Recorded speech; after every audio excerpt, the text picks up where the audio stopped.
एक बूढ़े आदमी का चाय खाना पहाड़ों के बीच एक छोटा सा गांव था, जहां एक बूढ़ा आदमी रोज सुबह सूरज निकलने से पहले अपनी पुरानी सी चाय की दुकान खोलता था।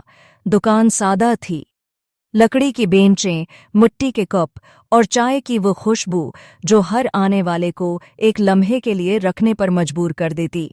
गांव वाले उसे चचा बशीर कहते थे। चचा बशीर के पास हमेशा एक मुस्कुराहट होती, चाहे बारिश हो या बर्फ। वो हर शख्स से ऐसे मिलते जैसे वही उनका अपना बेटा हो।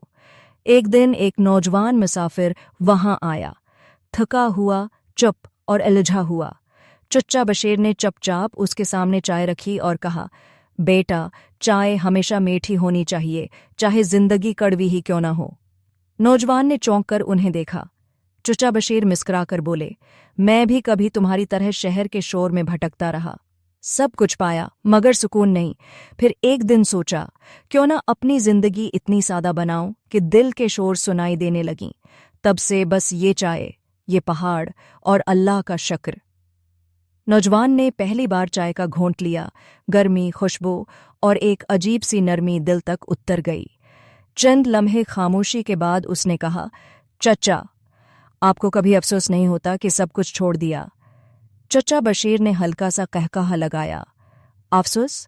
बेटा, जब दिल मुतमईन हो तो दुनिया की सब चीज़ें बेमानी लगती हैं।